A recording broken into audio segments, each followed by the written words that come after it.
dans le livre d'Ésaïe, du chapitre 6. Ça aussi, c'est un verset que nous avons l'habitude de lire à l'église. L'année de la mort du roi Osias, je vis le Seigneur assis sur un trône très élevé. C'est Ésaïe 6 à partir du verset 1. Et les pans de sa robe remplissaient le temple. Des séraphins se tenaient au-dessus de lui. Ils avaient chacun 6 ailes. 2 dont ils se couvraient la face, 2 dont ils se couvraient les pieds, et 2 dont ils se servaient pour voler. Ils criaient l'un à l'autre, et ils disaient, Saint, Saint est l'Éternel des armées. Toute la terre est pleine de sa gloire. Nous allons fermer les yeux. Rien d'impur n'entrera dans le royaume de Jésus. Seul l'amour parfait entrera dans le royaume de Jésus. Oh oui, rien d'impur n'entrera dans le royaume de Jésus. Seul l'amour parfait entrera dans le royaume de Jésus. Amour, amour, amour, amour, amour, amour divin. Amour, amour, amour, amour, amour divin. Puis j'accorde à mon bien-aimé le vrai pardon, Jésus. Puis j'accorde à ma bien-aimée le vrai pardon, Jésus. Oh oui, puis j'accorde à mon bien-aimé le vrai pardon, Jésus. Puis j'accorde à ma bien-aimée le vrai pardon, oh Jésus. Amour, amour, amour, amour, amour divin. Amour, amour, amour, amour, oh amour divin. Puis j'appellerai chaque frère mon bien-aimé en Jésus. Puis j'appellerai chaque sœur ma bien-aimée en Jésus. Oh oui, puis j'appellerai chaque frère mon bien-aimé en Jésus. Oh oui, puis j'appellerai chaque sœur ma bien-aimée en Jésus. Amour, amour, amour, amour, amour, oh divin. Amour, amour, amour, amour, amour divin. Seigneur, nous venons de lire ta parole parce que nous connaissons notre ABC. Mais pour ce qui est de la révélation, cela, nous ne pouvons pas la lire. C'est toi qui la donnes, Seigneur. Ce soir, nous voulons recevoir la révélation de cette écriture, afin que nos péchés nous soient pardonnés, afin que la maladie puisse s'en aller, afin que le Saint-Esprit donne le salut, afin que nous soyons changés. Nos habitudes changent, Seigneur. Viens bénir cette église. Bénis le pasteur. Bénis chacun de nous ici. Au nom de Jésus-Christ. Amen. Que Dieu vous bénisse. Saluez votre voisin. Shalom.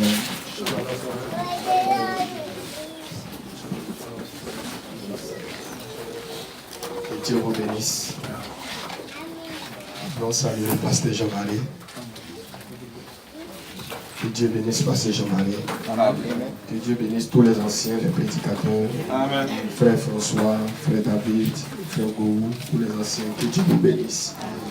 Dieu bénisse aussi les administrateurs. Que Dieu bénisse chacun d'entre vous.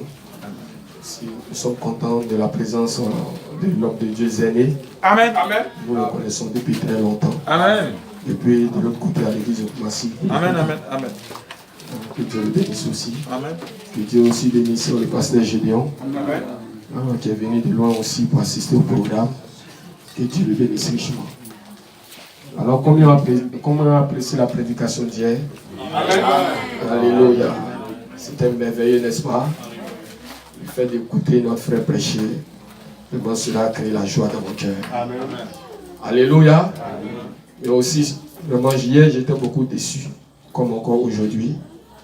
Pourquoi déçu? Parce que pour un si grand programme comme cela, je pense qu'on ne devait pas rester à la maison. Et regardez même le thème de notre programme, le feu de la chambre haute. C'est-à-dire le baptême du Saint-Esprit. C'est le thème de notre programme, n'est-ce pas? Donc on ne devait pas rester à la maison. Et quand Frère Branham, lui aussi, un jour, il avait pris la résolution comme cela, de programmer une série d'enseignements sur le baptême du Saint-Esprit. Et il nous dit que l'église était remplie à craquer. Frère Branham a fait, je crois, 4 jours pour enseigner sur le Saint-Esprit. La première journée, il a prêché, qu'est-ce que le Saint-Esprit? La deuxième journée, pourquoi le Saint-Esprit a été donné? Le samedi, il est revenu prêcher, comment recevoir le Saint-Esprit? Le dimanche, quelle est la preuve que vous avez le Saint-Esprit? Vous voyez? Et l'église était remplie à craquer. Mais aujourd'hui, l'église est vide. Alléluia. Amen. Les bancs sont vides. Un si grand programme comme cela, cela me touche, frère. Amen. Amen. Un programme comme cela, où on veut parler du salut des âmes, amen, on reste à la maison. On va chercher l'argent. N'est-ce pas? On prend soin des enfants. On regarde la télévision. On passe à autre chose. Alors que ce qui est l'essentiel de l'adoration. Amen. C'est le thème de ce programme-là, qui est l'essentiel de notre adoration. Amen. Que le nom du Seigneur soit béni. Amen.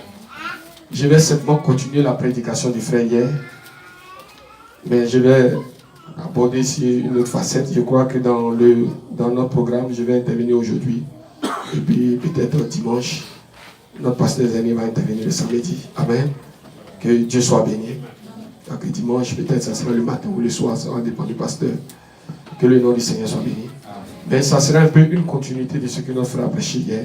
Alors le sujet de ce petit moment, cette petite exhortation, le véritable christianisme. Que le nom du Seigneur soit béni. Le véritable christianisme. Et comme inspiration, un examen de conscience. Que le nom du Seigneur soit béni. Le véritable christianisme. Hier, notre frère a dit quelque chose de poignant ici. En nous disant que nous devons tout faire pour appliquer le signe dans nos maisons. N'est-ce pas? Il nous a montré la différence entre Israël et les Égyptiens. C'était la marque. C'était le sceau. C'était le signe. Amen. Amen. Et le sang des animaux était porté sur les portes. Et quand l'ange de la mort passerait, s'il voit le sang, il passera par-dessus. Donc le sang était un signe. Si vous voulez, un moyen d'échappatoire au jugement de Dieu. Et Dieu, frère Branham l'a dit, Dieu ne change pas sa manière de faire. Amen. Dieu ne change pas son programme. Amen. Dieu ne change pas son système.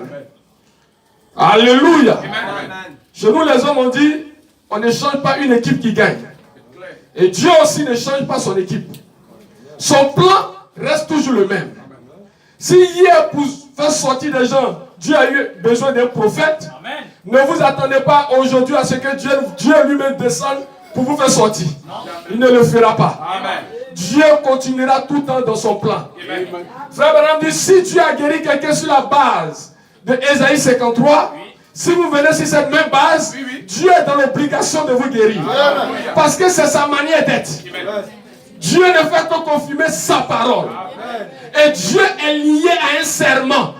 Et son serment, c'est sa parole. C'est pourquoi il dit, je le jure par moi-même. Ça dit par sa parole. Alléluia. Et Frère Branham dit, il dit la seule manière d'amener Dieu à exécuter sa promesse dans notre vie, c'est de lui rappeler sa parole. C'est de lui citer sa parole. Seigneur, tu as dit que je vais avoir le Saint-Esprit. Seigneur, tu as dit que si je me fais baptiser au nom du Seigneur Jésus, j'aurai le Saint-Esprit. Seigneur, tu as dit aussi que si je me répands véritablement au nom du Seigneur Jésus-Christ, je dois le recevoir. Alors ça devient une obligation pour Dieu de vous le donner. Dites amen à cela. Frère, le Saint-Esprit, c'est une chose très importante dans la vie du croyant. Je me rappelle d'une histoire rappelée par le prophète, l'histoire de son diacre Robbie Robinson. Cet homme aimait le Seigneur. Il partageait la foi des frères Branham. Il avait longtemps duré à l'église, comme beaucoup ici ont duré à l'église. Comme vous et moi, nous avons duré dans le message. Ça peut peut-être faire 10 ans, 15 ans pour d'autres, 5 ans, 4 ans. Ça fait longtemps que nous sommes là. Que Dieu soit béni pour nos nombres d'années. Ben, merci Seigneur. Amen. Mais est-ce que nous allons nous limiter aux croyants du nombre d'années? Non. Alléluia. Robbie Robinson était dans la même situation que toi. Un jour, il a entendu Frère Branham parler du Saint-Esprit. Alors il a dit, Seigneur, mon jour est arrivé maintenant. Amen. Frère Branham dit, il a rangé ses bagages. Il a dit au revoir à sa femme. Il est allé prier. Et là, pendant qu'il priait, il a dit à Dieu, il a pris un piquet. Il a piqué dans le champ. Il dit, Seigneur, si tu ne me donnes pas le Saint-Esprit, ce sont mes os que tu viendras trouver ici. Pour montrer combien de fois le Saint-Esprit est important. Il dit, si tu ne me donnes pas, ce sont mes os que tu viendras trouver. Aujourd'hui, cela est pris à la légère. Parce que l'Odyssée nous a englobés. L'Odyssée nous a vaincus. Amen. Ça fait qu'aujourd'hui, on a du mal à sortir la tête. Amen. Mais ce moment est bienvenu. Pour enlever l'esprit laodicéen sur nous. L'esprit de tiédeur. L'esprit de nonchalance. Alléluia. Pour nous donner un peu de courage d'aller fouiller pour chercher le baptême du Saint-Esprit. Alors nous parlons du christianisme.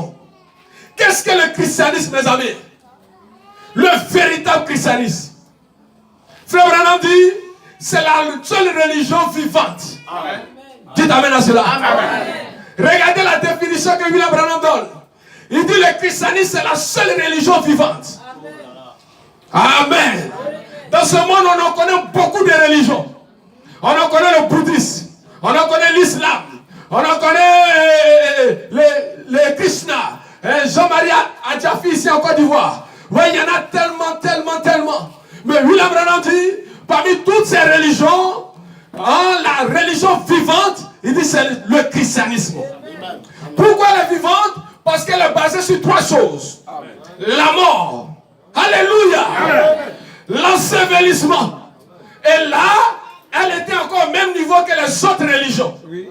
Quand il y a eu la mort, on était au même niveau que les autres religions. L'ensevelissement, on était au même niveau que les autres religions. Mais Dieu travaille dans le chiffre 3. Pas dans le chiffre 2. C'est pourquoi le troisième jour, la tombe n'a pas pu le retenir. Il est sorti de la tombe. Et là, il met la différence entre notre religion et la religion du monde. Toute religion où Christ n'est pas au centre, c'est une religion mondaine. C'est une religion païenne. Alléluia. Il n'y a pas deux chemins pour aller avec Dieu. Comme aussi il n'y a pas deux chemins pour être enlevé. Il y a un seul chemin. C'est le chemin de Christ. Alléluia. Et le christianisme est fondé sur Christ. Amen. Si vous prenez dans l'histoire du christianisme, vous verrez qu'on a commencé à parler du christianisme à partir de Christ. Amen. Amen, amen. Alléluia. Amen. Parce que Christ même dit la vie. Amen. Et c'est du christianisme qu'est sorti le mot chrétien. Qui veut dire petit Christ. Amen. Qui veut dire celui qui fait comme Christ. Amen. Celui qui marche comme lui. Amen. Celui qui s'identifie à lui. Amen. Quelqu'un dit amen à cela? Amen. Donc si je comprends bien, Abraham n'était pas chrétien. Ah, n'est-ce pas? Amen. Alléluia. Amen. Si je comprends bien, Jacob n'était pas chrétien. Amen. Tous les prophètes avant Christ n'étaient pas des chrétiens. C'est pourquoi le christianisme n'est pas céleste. Certains disent le christianisme céleste. Le christianisme n'est pas céleste. Parce que les autres avant nous, ils n'ont pas été des chrétiens. Le christianisme est terrestre. Là-bas, on va nous appeler l'épouse. Alléluia. Donc ceux qui disent le christianisme est céleste, c'est faux. Revenez sur la terre ici. Amen. Ah, alléluia. Oh frère, qu'est-ce qu'un chrétien alors ce matin? Ce soir plutôt. Oui. Certains ont donné la définition des chrétiens dans ce monde. Le fait de professer le nom de Christ. Certains ont donné une définition comme cela. Donc on dit quand je vais m'habiller à une soeur du message. Hein? Les gens diront que je suis chrétien. Non. Quand je vais porter un voile qui va faire sentir souvent mes cheveux, on dira que je suis chrétien. Quand je vais m'habiller chaque fois en cravate, comme nos amis du samedi là, amen, on dira que je suis chrétien. Alléluia. Quand on va créer les bibliothèques avec des bibles ainsi de suite, le monde dira que voici une bibliothèque chrétienne. Amen. Quand je vais me promener avec mes brochures dans ma main, quelqu'un me dira voici un chrétien. Quand je vais mettre la photo de Branham dans ma maison, la colonne de feu dans ma maison, la photo de Hoffman de Christ dans ma maison, quelqu'un qui passera dira voici un chrétien. Amen. Ça c'est ce que les gens diront de moi. Oui. Mais qu'est-ce que Dieu dira de moi? Alléluia.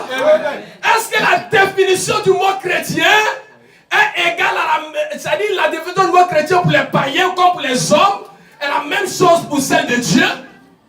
Non. Vous verrez pour Dieu qu'est-ce qu'on appelle un chrétien. Amen. Le chrétien ou la chrétienne, ce n'est pas celle-là qui ne porte pas de bijoux. Amen. Je suis désolé, mesdames. Amen. Alléluia. Amen. La chrétienne, ce n'est pas celle-là qui n'a pas percé les oreilles. Amen. J'en ai vu beaucoup comme ça là-bas. Oui. À l'église, n'ont pas percé les oreilles. Amen. Amen. Le chrétien, ce n'est pas celui-là qui dira, il y a longtemps, nous on est dans le message. Oui. Vous êtes venus nous trouver ici. Amen. Nous on croit Branham. Amen. Nous on prêche la doctrine de Christ. Amen. Ah, le chrétien. Ah, qu'est-ce qu'un chrétien? Selon la Bible, allons, selon la Bible, qu'est-ce qu'un chrétien? Prenons nos Bibles. Actes chapitre 1. Allons rapidement. À partir du verset 8. Si un frère est trop, ça il peut lire ça rapidement. Actes, le chapitre 1, le verset 8. Un frère peut trouver ça rapidement pour nous. Oui, allons-y, frère. Actes, chapitre 1, verset 8. Mais vous recevrez une puissance. Mais vous recevrez une puissance. Le Saint-Esprit. Ah, Jésus dit le Saint-Esprit. Amen. Survenant sur vous. Survenant sur vous. Et vous serez mes témoins. Et vous serez mes sympathisants. Non, non. C'est ce qu'elle écrit? Non. Alléluia. Et vous serez des gens qui viennent à l'église. Non, non. Vous serez des gens qui portent des bibles et des brochures. Mais il dit, vous serez quoi? Mes témoins. Et moi, j'ai cherché dans le dictionnaire le mot témoin. Témoin veut dire quelqu'un qui a vu quelque chose. Quelqu'un qui est capable de confirmer une scène qui s'est déroulée. Qui peut rendre un témoignage. Quelqu'un dit amen à cela. Donc le témoin, ce n'est pas le sympathisant. Le témoin, ce n'est pas celui qui vient participer. Ce n'est pas ça le témoin. Allons-y, frère. Amen. À Jérusalem. Oui. Dans toute la Judée. Pas seulement à Jérusalem. Pas seulement dans une église. Il est chrétien seulement quand il vient le dimanche. Non. Il est témoin seulement le dimanche. Il dit pas seulement à Jérusalem. Mais témoin jusqu'où? Dans toute la Judée. Dans toute la Judée. Dans la Samarie. Dans la Samarie. Et jusqu'aux extrémités de la terre. Dites amen à cela. Donc, on n'est pas chrétien chez nous à la maison. On n'est pas témoin dans nos maisons. Amen. À l'église. Ou bien quand on est les frères seulement. Mais au dehors, on a peur de s'afficher. On a honte de notre religion. Je sais que certains se retrouvent là-dedans. Au travail, personne ne sait qui croit en un message. Parce qu'il s'est dit que si je m'identifie, demain si je commets une faute, on arrivera à me dire quelque chose. Donc je me calme, je suis neutre. Frère, dans ce monde, il n'y a pas de neutre ici. Voilà qu'il avait l'habitude de dire, un pied dedans, un pied dehors, c'est dehors. Frère, ça c'est une vérité. Allons-y maintenant, toujours dans la Bible, dans Acte 2, le verset 20. Toujours concernant la définition des chrétiens. Et Luc nous dit, un chrétien c'est un témoin. N'est-ce pas? Écoutons maintenant Paul nous définit correctement la notion de chrétien. Acte 2, le verset 20. Prenez ça rapidement, frère.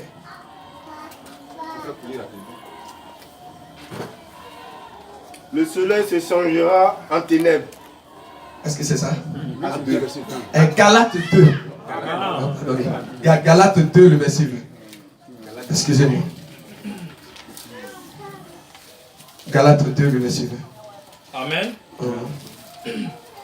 J'ai été crucifié avec Christ. J'ai été crucifié avec Christ, frère. Ce que Paul dit, c'est fort. Vous savez, les écrits de Paul sont très forts. Quand vous lisez les écrits de Paul, vous avez l'impression que Paul vit dans un autre monde. Il dit, j'ai été crucifié avec Christ. Frère, c'est fort, hein? Allez jusqu'à dire, je suis mort avec quelqu'un. C'est que vous êtes arrivé à un lieu où la personne est devenue vous maintenant.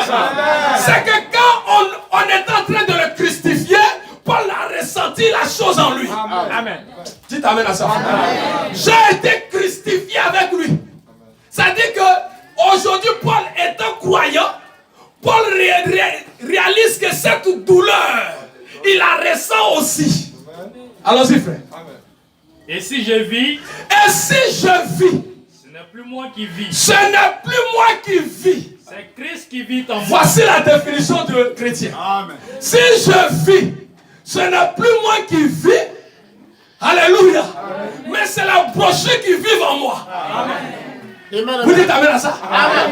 Est-ce que ce que j'ai dit là, ça a trop un amen, ce que j'ai dit là? C'est Christ qui vit en moi. Moi j'ai dit c'est la brochure qui vit en moi. Vous avez dit amen. Alors que ce n'est pas ce que la Bible a dit.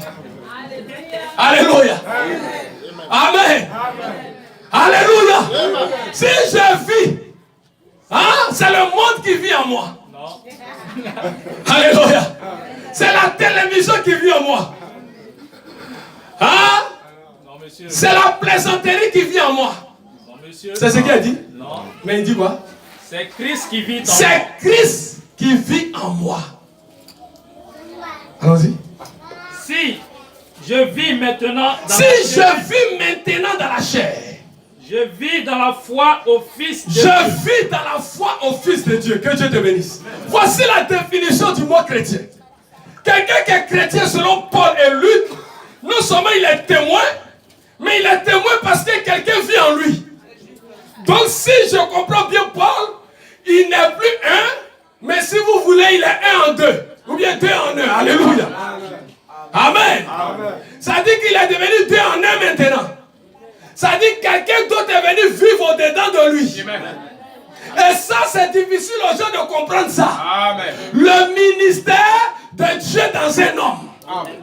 Ça a été toujours difficile aux gens de comprendre. Amen. Même avec Jésus jusqu'à aujourd'hui. Les gens ont du mal à dire que Dieu est venu vivre dans un homme. Oh. Alléluia. Amen. Mais tout à l'heure, vous allez voir que c'est la vérité. Alors, posons la question maintenant, frère Branham. Oui, monsieur. Qu'est-ce qu'un chrétien ce soir? Amen. Alléluia. Amen. Alléluia. Amen. La Bible nous a donné la définition. Maintenant, appelons maintenant la bouche autorisée. Amen. Frère Branham dit, allez réveiller Jésus. Allez réveiller Jésus. Le 11e mois 1963, le paragraphe 140. Écoutez très bien mes frères. Il dit, et un chrétien est un chrétien. Parce que Christ vit dans cette personne. Amen. Voici la première définition. Et cela fait, être chrétien veut dire être comme Christ. Amen. Tu t'amènes à ça? Amen. Être comme Christ. Pas porter le nom d'une église. Amen. Pas faire comme le pasteur. Non. Pas faire comme le groupe. Non. Pas faire comme ma famille. Mais être comme Christ. Alléluia. Non pas être membre. Amen. Mais c'est une confirmation. Frère, c'est fort. Hein? Branham dit, c'est une confirmation. Alors frère, posons-nous la question. Que veut dire une confirmation? Regardez. Si vous allez dans un bureau et que on doit confirmer ou certifier votre papier, on va mettre un cachet. N'est-ce pas? Oui. Pour confirmer que votre papier a passé bel et bien dans le bureau.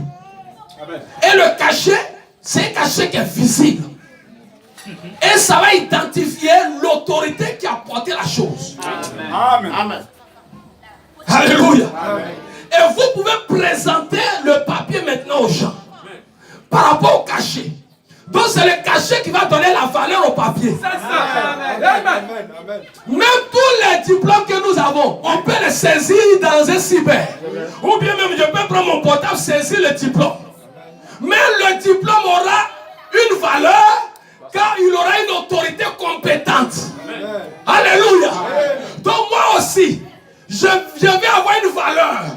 On va me définir comme étant un chrétien le jour où j'aurai une confirmation. Le jour où il y aura une certification. S'il n'y a pas de certification, mon papier est sans valeur. Quel que soit les schémas que je fais autour du papier. Amen. Quelles que soient les images ou le format que moi-même je me suis fait créer. Quelle que soit la beauté du papier, il faut le cacher de l'autorité. Frère, dis t'amènes à ça. Amen. Frère, dis t'amènes à ça. Amen. Même si c'est le plus grand informaticien qui a saisi pour vous, vous devez avoir le cachet de l'autorité. Même si c'est le plus grand pasteur qui prêche à l'église, vous devez avoir le cachet de l'autorité. Oh, alléluia. Amen. Écoutez toujours. Dieu reproduisant au travers de vous exactement ce qu'est un chrétien. Amen. Frère, tu t'amènes à ça. Amen. Dieu reproduisant au travers de vous ce qu'est un chrétien. C'est-à-dire la définition qu'il a donnée hier à Jérusalem ou à Nazareth avec Christ, il a reproduit dans des individus. Amen. Si tant que la chose n'est pas reproduite ainsi, on ne peut pas parler encore des chrétiens. Amen. Jusque-là, on est encore sympathisant. Jusque-là, on est encore membre de l'église du tabernacle de l'amour divin de Koumassi. C'est pourquoi quand on nous voit dehors, je peux dire je suis membre du tabernacle de l'amour divin de Koumassi. Ça, je suis encore à l'étape de membre. C'est déjà bon. Mais si je me limite là, ça devient dangereux pour moi. Alléluia. Il s'agit de vous-même. De vous mettre hors du chemin. Et de laisser Dieu entrer. Tu t'amènes à ça. Amen. Sans vous faire des idées. Amen. Sans vous faire des imaginations. Amen. Les gens imaginent que Dieu va venir entrer en eux. Comment Dieu va... Non. Dieu a une manière de travailler. Amen. Dieu a une manière de délivrer. C'est par la parole. Amen. Ce que je suis en train de faire là. Il y a des démons qui sont en train de partir. Amen. Il y a un verset, je crois, dans Jean, je pense bien, qui dit que Jésus guérissait les malades par la parole. Amen. Frère Branham dit qu'il avait la puissance, mais il ne l'a jamais utilisée. Alléluia. Mais la dénomination utilise la puissance. C'est pour cela qu'il va, mais il ne tue pas loin, il ne va pas loin. Il retourne rapidement. Alléluia. Laissez la pensée qui était en Christ être en vous. Dites amen à ça. Amen. Vous y êtes. C'est ça un vrai chrétien. Oh là là, vous sondez les Écritures. Branham dit, c'est ça un vrai chrétien. Amen. Celui qui est comme Christ. Prenons une deuxième définition de frère Branham concernant chrétien, le mot chrétien. Dans la brochure La rédemption par la puissance, prêché en 1954, le paragraphe 39. Branham, qu'est-ce qu'un chrétien? Être chrétien signifie être semblable à Christ. Amen. Maintenant écoutez très bien, sœurs. Les sœurs est derrière, suivez maintenant. Amen. Il dit qu'est-ce qu'un chrétien? C'est être semblable à Christ. N'allez pas à un endroit où vous ne voudrez pas être si Christ venait. Amen. Frère Branham dit voici la première caractéristique d'un chrétien. C'est de ne pas aller dans un endroit où si Christ venait, il ne serait pas enlevé. Amen. Frère, tu t'amènes à ça. Toi, mon ami, tu te caches pour aller dans des endroits. Si tu restes là-bas, tu ne seras pas enlevé. C'est clair, frère. N'allez pas dans un endroit.